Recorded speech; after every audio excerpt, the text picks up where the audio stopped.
Hello mga kapatid! Welcome back sa aming bagong episode ng Walk the Talk at Jubilee in Christ Christian Church, where we practice what we preach. Kagaya nga ng dati, simple lang naman ang ating mga pag-uusapan, mga essential needs kung paano mamuhay bilang isang Kristiyano. At ngayong araw na to, kasama namin ang isa sa mga invited speaker at isa na naming kapuso't kapamilya dito sa church. Isa po siyang pastor ng Crossover Christian Ministry. Welcome po natin si Bishop Pergadon. Shop, welcome po. Hello. Hi. Welcome po sa aming maliit na programa. Walk na Salamat. to. Ayan. Pero kamusta naman po kayo, Pastor? Matagal na din tayong parang di po kayo nakabisita dito sa church namin. Oo. Nagpapasalamat nga ako na nakabalik after almost 5 years kasi bago pa nag-pandemic, yung panahon na nakadalaw ako rito. After pandemic pa, so matagal, 5 years. Before pa ang huli. Oo. Tama. Pero at least nakabisita po kayo ulit, Pastor. Opportunity ng Lord na natuwa naman ako na yung mga teenager nakita ko noon, hindi na teenager ngayon.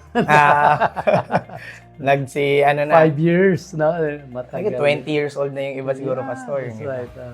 Ayan, sige Pastor, pag-usapan lang natin Pastor doon kanina sa nyo po, preaching nyo. Okay. Kanina yung title po ng preaching nyo, Serving the Lord irrespective of your status.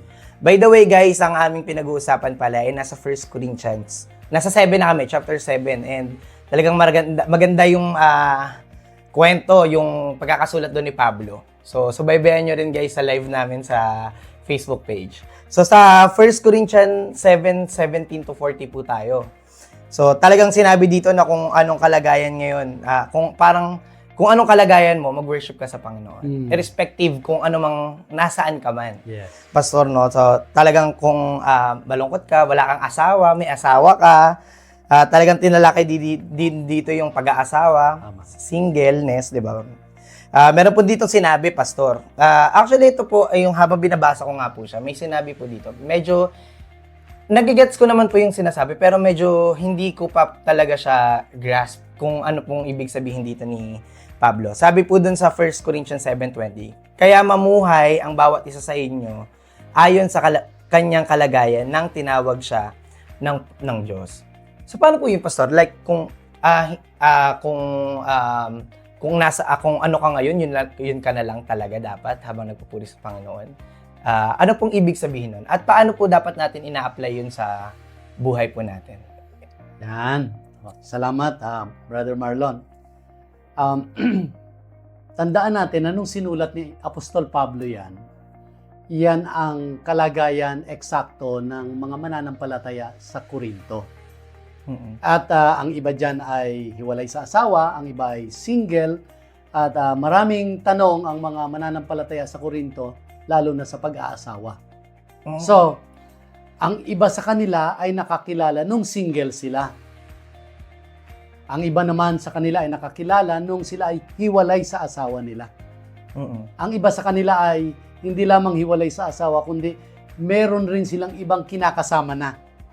Kasi sa kanilang kultura, nung hindi pa sila mananampalataya, tanggap naman yon. Okay? Ngayon, na doon sila nakakilala sa Lord, ang sinasabi ni Pablo dyan, huwag nyo na munang problemahin kung yung iniwanan nyo ba ay kailangan nyo pang balikan. Maganda sana yon kung wala ka ngayong kinakasama. Yan. Oo. Kasi kung wala ka naman ngayong kinakasama, ang pinakatama talaga niyan, bumalik ka doon. Okay?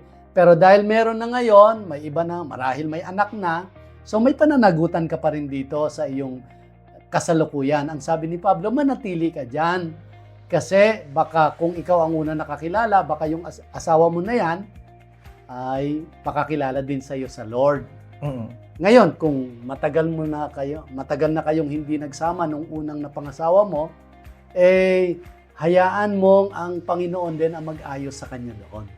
Yan. Okay. So parang lumalabas ngayon na para hindi tayo maguluhan at may ayos dahan-dahan ng Diyos ang ating buhay, huwag muna nating solusyonan yung hindi pa tinitingnan ng Diyos na dapat solusyonan. Ikaw muna ang pinakamahalaga doon. Yon. Okay po. So parang kung nasaan ka ngayon, stay Yes. doon patungkol po 'to sa problema nila doon dati sa That's Corinthians. right. Okay po. Tuloy-tuloy na. Diyan ka magsimulang maglingkod, diyan ka magsimulang magpalalim sa Panginoon, sapagkat darating ang panahon na yung mga pangyayari doon sa iyong nakaraan, liliwanagan ng Diyos yon. Bakit nagkaganon? At sa bandang huli, ang Diyos din ang magbibigay ng solusyon diyan. Hindi pa ngayon lang tama ang panahon. Pero kayo po, Pastor, personally, paano po kayo namumuhay? Katulad nung sinabi doon, na mamuhay kayo kung nasan kayo ngayon. Okay. Paano po kayo? Ako kasi ay kabataan pa lang ako, nakakilala na ako sa Lord. Kaya parang kung pag-uusapan yung paggawa ng mga bagay ng isang ordinaryong kabataan, maaga ako na-aresto ng Panginoon. Okay, so dahil dyan... Ako po masaya na maaga na alam ng Panginoon. Dahil dyan, wala akong masyadong struggles na dapat kailangan mapaglabanan ko ito. So, mahalaga din na yung mga kabataan natin, di ba, yung sabi nila, hindi, gusto ko ma-enjoy ang pagiging kabataan ko ngayon, tsaka na yan. Una, hindi namang killjoy ang Lord. Yes. At kung minsan, akala natin masarap na yung na-enjoy natin sa mundo, pero meron pa palang mas masarap na ma-enjoy kapag ikaw ay nasa Lord. Tama po yan. At tandaan natin, mga kabataan, yung tukso ng mundo, masaya ka saglit, pero pag nag-iisa ka na, malungkot ka na. Pero sa Panginoon, kapag ikaw ay tuluyang nagpasakop sa Panginoon, at ikaw ay humiling na pangunahan ka niya lagi, merong mga magagandang mga bagay na hindi mo pa nararanasan nung wala ka pa sa Panginoon na ipaparana sa iyo ng Panginoon. At ang saya na mararanasan mo dyan, hindi kagaya ng saya nung ikaw ay wala pa sa Panginoon. Kaya sa totoo lang, ang killjoy ang mundo. Ang totoong joy, nasa Panginoon. Ang happenings, nakadepende sa event, pero ang joy, kay Jesus galing. Kaya sa akin, ang masabi ko, dahil naging kabataan din ako, natutuwa ako dahil maaga akong nakakilala sa Lord, at dahil dyan, hindi masyadong mabigat yung paghatak ng Panginoon sa akin dahil hindi ako masyadong nahirati o hindi ako masyadong nakadikit ng matagal sa kamunduhan. At dahil doon, masaya ako naglilingkod sa Diyos na hindi ko masyadong inaalala yung aking buhay dati, walang malalim na yung guilt. Alam mo, kapag kabataan ka, tapos sinubukan mo ang maraming bagay, tapos ikaw ay nasa Panginoon na, naku, meron pa rin, babalik-balikan ka pa rin ni Satanas na, di ba? Ginawa mo yan noon. Hiningi mo na ng tawad, gigiltihin ka pa ni Satanas. Again, sabihin ko sa iyo, that is false guilt. Kapag yan ay totoong, hiningi mo na ng tawad sa Diyos. Huwag mo nang pansinin yan. Kasi gusto lang ni Satanas na bumalik ka uli sa koral niya. Yes. Pero ang gusto ng Lord, i-enjoy, di ba? Naalala ko yung John 10:10. Ang magnanakaw ay naparito para magnakaw, pumatay at magwasak. Pero si Jesus, nung napunta rito, siya ay nangako at nagbibigay ng isang masaya at masaganang buhay. Yung masagana doon na sinasabi, hindi naman kagad yayaman. Pwede rin yun, okay lang. Pero yung masagana doon yung a life full of meaning. With peace. With peace. Masaya ka kasi real joy comes from Jesus. Amen. Habang kung nagsasalita kayo, parang gusto magtakip. Pinapagalitan ako doon. Pero, kasi, totoo po yun. Sinabi niyo po, no? Bilang isang kabataan, parang masaya na mahata ka sa murang edad pa lang, sa batang edad pa lang. Kasi, mas nakikilala mo yung Panginoon eh. Mas nai-enjoy mo yung time, na mahabang time na kasama mo yung Panginoon. And pag talagang meron kang deep guilt, talagang si Satanas, ginawa mo yan, tandaan mo, ikaw ang may kasalanan yan. So talagang habang nagsasalita po kayo, parang gano'n po. Yanay mo ko na mukha. Pero, hindi ko na maalam yan. Okay lang po. Pero nare-realize ko lang din po sa sarili ko. And talagang totoo po yung mga sinasabi ninyo. And minsan po talaga, kaya minsan gusto din ng mga tao na maging parang comfortable sila sa sarili nila. Kasi in nature, yung tao po, gusto natin palagi, piniplease yung sarili natin. Gusto natin palagi, comfortable tayo. Isa katulad ng sinabi niyo po, all about me. Diba? Ano yung makapagpapasaya sa akin? Ano yung kailangan ko? Yes. Ano yung sa akin? Pero bilang naging isang Kristiyano na po tayo, parang hindi na dapat yun eh. Tama. Dapat ano yung sa Panginoon, Yes. ano makapagpapasaya sa Panginoon. Tama. At kanina po yun, sabi na-realize ko, oo nga, kasi nga akong sarili lang natin po, wala talaga tayo sa Panginoon. Pero paano po kayo nagpapatuloy? Kung sakali po, kasi minsan, nag-worship na lang tayo sa Panginoon or umaasa na lang po tayo sa Panginoon pag nasa mood, or malungkot ka, may pangangailangan ka, pag masaya ka, wala ka na naman sa Panginoon. Tama. Pero paano po kayo? During the time na may great trial po, or Okay. sabihin na natin wala sa mood. Kasi talagang darating talaga yung time Yes. na tamad po tayo sa lahat ng Yes. bagay. Or sobrang saya nyo naman po. Paano po ninyo nagagawa pa rin mag-worship sa Panginoon during the time na nararanasan nyo po yung mga ganong bagay? Magandang tanong yan. Kasi ngayon, ang pag-worship sa Lord karaniwan kung minsan kapag masaya ka, mag-worship tayo, di ba ganon? Pero kapag malungkot ka, wag muna kasi hindi ko feel. Absent mo na Ayan. sa church. Absent muna. Ngayon, tandaan natin na ang Lord ay nilikha tayo ng merong damdamin at meron din tayong isip. Ang damdamin natin ay nararamdaman sa pamagitan ng ating saloobin, pero ang facts, mga katotohanan, ay isip ang nagdidikta. Ang feelings, minuto, segundo, pwede magbago. Kaya kung feelings lang ang magiging basis ng ating pagsamba, samba tayo ngayon, bukas hindi. Mamaya, oo. Baka mamaya hindi. Saglit lang. Pero nilikha tayo ng Diyos na may isip para mangibabaw yung isip na ang katotohanan, it's not about us. When God created us, nung nilikha tayo ng Diyos, nilikha tayo hindi para hanapin ang saya ng ating sarili. Yes. Ang saya ng ating sarili ay laging resulta lamang ng ating saya sa Panginoon. Amen.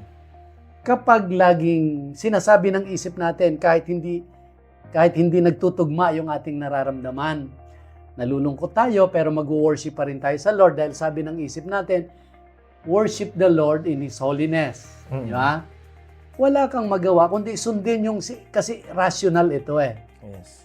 Yung emotion, pwedeng magbago. Bilis. Masaya, malungkot, nagugutom, pagod, nararamdaman yan.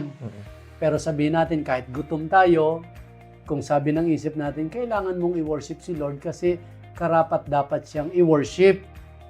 O kaya kung tayo ay very low ang emotion natin, tapos sabi ng ating utak, worship mo pa rin si Lord, magpatuloy ka pa rin paglakad bilang mananampalataya kahit iba ang nararamdaman mo. So nilikha tayo ng Diyos na nandito yung utak mas mataas kaysa ating nararamdaman. Kaya dapat ito lagi ang nasusunod. So hindi nagdidikta ang damdamin. Kaya sa mga kabataan, huwag ka agad kayo sasagot na manliligaw o kaya manliligaw dahil lang naramdaman ninyo. Mahal mo na. Mahal na agad. O, magbabago pa yan. Kailangan padaanin muna natin sa tamang proseso. At ganun din sa Diyos. Pag sumasamba tayo for the fact na ang Diyos talaga ay karapat dapat sambahin regardless of our feelings and conditions. Yes. Dapat kung anumang status mo ngayon, Yes. sumamba ka sa Panginoon. Parang ang sinabi ni Pablo, walang humahad lang para sumamba ka sa Panginoon. Nasaan ka man, ano man yung kinagagalaw mo. Parang sinabi niya pa doon, circumcised ka man or hindi ka man circumcised. Yes. Hindi ibig sabihin yan, hindi ka na sa Panginoon. Kasi parang pinutol na ng Panginoon yung batas na yun eh. Iba na yung covenant na ibinigay sa atin ng Panginoon. Na That's right. saan kalagayan, i-worship natin yung Panginoon. Yes. Sinabi niyo nga po, Pastor, mas mataas ang isip sa puso. Kasi Jeremiah 17:9, the heart is deceitful. Yes. And pag yung feelings lang talaga natin yung pinagbasehan natin ng worship sa Panginoon, sobrang big po ng mangyayari. Depende na po kung ano na lang yung gusto nating gawin. At yan ang nagiging dahilan ng pagka-windang-windang ng buhay natin kapag ang decision making natin ay nakabase lang sa kung ano yung nararamdaman natin. So, dapat panatiliin nating mangibabaw yung rasyonal, yung rason ng isip kumpara dyan sa nararamdaman. Yes. Kahit sa ano po, yung iba, kung sakaling, halimbawa po, kanina, i-connect na po natin yung sa below nun, yung sa pag-aasawa. Kung single ka man, hindi ibig sabihin, hindi ka na binless ng Panginoon. Yes. Kaya hindi ka na mag-worship sa Panginoon. That's right, that's right. Diba? Kung widow ka man, hindi ibig sabihin, ayaw sa'yo ng Panginoon dahil namatay yung asawa mo. Kundi, blessed pa rin po tayo ng Panginoon. And talagang, last week po, napag-usapan namin sa mga patungkol sa pag-aasawa with Brother Ernie. And ngayon naman po gusto kong i-tackle yung singleness. Okay. And ano po, paano nyo po, ano po yung mga karaniwan yung naipapayo sa mga talagang parang nagdesisyon na sila kung sakali mang may ganon na single na sila or wala pa talaga silang partner in life. Ano po yung napapayo nyo sa kanila? And paano nyo po sila nag-guide during the process? Kasi aminin na po natin, medyo mahirap mang mag-isa. Sabi nga ni Pablo, hindi madali. Hindi madali ito. Kaya sabi niya, kung magdudulot sa inyo to magkasala, mag-asawa na lang kayo eh. Tama. Sabi ni Pablo eh. Okay. Pero paano nyo po pinapayuhan yung mga ganon? At ano po yung guide na ginagawa nyo sa kanila? Ganito lang. Ang pagiging handa sa pag-aasawa ay hindi laging batayan yung edad. Kasi yung iba, matanda ka na, dapat mag-asawa ka na. Mali. Hindi rin batayan kung minsan ang material aspect dahil may hanap buhay ka na.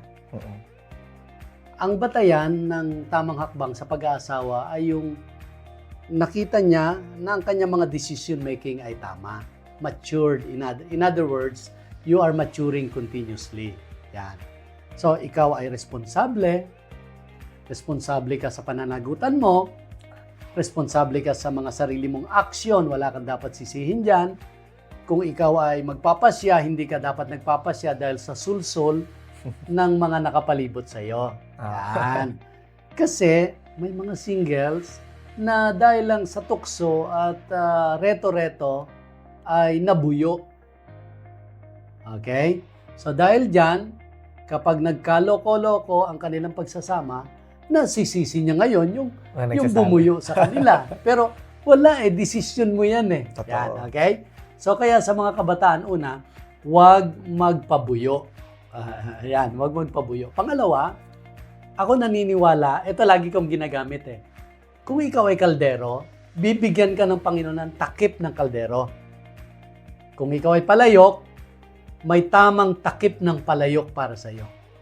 Okay. Ngayon, having said that, kung gusto mo makakuha ng mas mataas na level, na standard, pataasin mo muna yung standard mo. Yan yun. Huwag kang mangarap na, halimbawa, ikaw ay pinanganak sa isang mahirap, kunyari, gusto mo makapangasawa ng mayaman. No. Maniwala ka sa akin. Lalaitin ka lang ng iyong magiging biyanan. Okay? Mas mainam na kung ano man ang kalagayan mo, standard mo, yun ang bagay sa iyo kasi kung gusto nyo pang umangat, sa inyong pagsisikap yon. Okay? Pero kung ikaw ay immature, ikaw ay very weak na Christian pa, nagpasya ka na kaagad, believe me, ang makukuha mo rin weak at saka immature. Kasi God is a God of fairness. Fair ang Diyos. Ikaw ba, iniisip mo, ikaw ay immature, tapos bibigyan ka ng mature na kapartner? No. Kaya huwag magmadali. Ikaw ang nakakaalam kung ready ka na, responsable ka na ba sa mga responsibilidad mo? Kaya mo na bang pananagutan? Handa ka ba sa mga anong tawag dyan? Distress ng buhay. Okay? Discomfort ng buhay. So, tapos ikaw rin na makakaalam kung parang hindi ko yata kayang mag-isa. Ibig sabihin, mga palatandaan niya na talagang hindi ka inilaan ng Diyos doon sa pagiging eunuch. Mm. Okay? So, kung ikaw naman ay sadyang ipinanganak na meron kang physical defect na hindi magiging matagumpay sa iyo ang pag-aasawa, magkaroon ng kapartner, ay marahil inalaw ng Diyos yan for a greater purpose. Pero again, sasabihin ko, yung tatlo sa Matthew chapter 19, verse 11 and 12, na sinasabing, ang mga tao ay ipinanganak na binigyan sila ng Diyos ng ganitong kalagayan. Yun ang una na pwede doon siya tinawag ng Diyos. May kakapusan yung tinatawag na physical challenge pagdating sa pag-aasawa. Pangalawa, yung iba ay nagpasya noong unang panahon lalo na para maging tagabantay ng kayamanan ng isang hari, siya ay nagpapakapon. Okay. Gini-give up niya na yung kanyang pagkakataon na makapag-asawa. Para pagkakinapon, wala na masyadong, may urge pa pero wala na siyang instrument para magloko. Yan. Yung pangatlo, ang pinakamaganda na sinasabi ni Pablo, you are called to be eunuch for the kingdom of God. Pero hindi lagi yan. Naturally, itong tatlong ito lang ang pwede maging dahilan para ikaw ay maging single. Other than this, wala na. Kaya kung ikaw ay nagiging single lang dahil gusto mo lang single, takot ka sa responsibilidad, I think kailangan ka mag-grow sa katotohanan na ang buhay sa mundong ito, punong-puno ng responsibilidad. Totoo. Punong-puno ng discomfort and distress. Yes. Sabi natuwa nga po doon getting ready to marry, welcoming distraction. Bakit distraction to? Pero totoo naman po yun, no? Talagang pag pumasok ka doon, hindi mo na lang ipiplease yung sarili mo. Kasi dalawa na kayo doon. Yes. Mag-iiba ka na rin. Yes. Talagang tapos kailangan andun ang Panginoon sa sentro ninyo kasi hindi magiging balance. And any words po para sa ating mga manonood, Pastor? Kung how to serve God faithfully whenever the status of your life. Okay. Ito po paalala lang, hindi totoo yung sabi ng mga preachers na kapag naging Christian ka, wala nang problema. Okay? In fact, dadami pa lalo ang problema kasi magpapadala kung minsan si Satanas ng mga problema na dati hindi mo pa nararanasan. Kagaya nung kay Job. Yes. Pero, ang maganda rito ito, bago siya magpadala at bago makarating sa iyo, nagpapaalam kay Lord yan. Yes. Nagpapaalam yan up to some extent. 1 Corinthians 10:13, walang pagsubok na dumating sa atin na hindi naranasan ng lahat ng tao. At ang pinakamaganda doon, yung highlighted doon sa tapat ang Diyos. Yes. Laging, Amen. when we say tapat ang Diyos, alam niya na bago pa dumating sa iyo, alam niya yung capacity load natin. So kung tayo ngayon ay single, magtiwala lang tayo sa Diyos, huwag tayong mahulog sa tukso, huwag tayong mahulog sa paggawa ng mali, kasi gusto ng Lord na tayo ay hinuhubog para yung ating magiging kapartner ay ready rin tayo. Kasi habang tumataas ang ating standard, ipiniprepare din ng Diyos yung mataas na standard na bagay sa iyo later. Okay? So dahil dyan, kung ikaw ay single ngayon, paglingkuran mo muna ang Diyos, unahin mo muna siya. One day, iso-surprise ka ng Lord sa kanyang surprise sa iyo tungkol sa iyong plano sa pag-aasawa. Kung ano man ang inyong kalagayan po, kayo ay byudo, o kaya ngayon nagtatanong kayo, ako ba'y mag-aasawa ba o hindi? Lagi sinasabi ni Pablo dyan sa chapter 7 ng 1 Corinthians, pinakamataas pa rin sa paningin ng Diyos yung unahin natin siya. Amen. Kumpara doon sa ating sariling kaligayahan. Siyempre gusto rin ng Diyos na lumigaya tayo. Pero unahin natin siya upang sa ganon, yung kaligayahan na hanapin natin, matatagpuan natin sa Panginoon. Amen. Maraming salamat po, Pastor, sa ating magandang kwentuhan. Habang ginagawa ko po yung question na to, sabi ko, ang dami kong gustong tanong kay Pastor. Pero kailangan lang po natin i-limit yung time, Pastor. Pero maraming salamat po. Ang dami ko pong natutunan. Siguro, nag-pray din ako sa Panginoon. Siyempre, I'm getting, sabi nga, I'm not getting younger. Pero, pinagpe-pray ko sa Panginoon na unahin mo na siya. Tama. Then Maganda alam ko na ibibigay naman ng Panginoon. Kung merong inilaan sa akin ng Panginoon, purihin ng Panginoon. Kung wala, purihin pa rin ng Panginoon. Tama, tama. Maraming salamat po, Pastor. Salamat, Brother Marlon, at sa ating crew dito. May the Lord bless your segment, Walk the Talk. God bless everyone. Thank you, Pastor. Ayan, maraming salamat sa inyo sa aming pagsama at panonood ng Walk the Talk. Sana marami kayong nakuha. Marami kayong natutunan ngayong araw na ito. At muli, mga kapatid, sa ating pa mga susunod na episode, huwag kayong bibitaw, samahan niyo pa rin kami at pag-usapan natin ang paano mamuhay bilang isang Kristiyano. Paalam!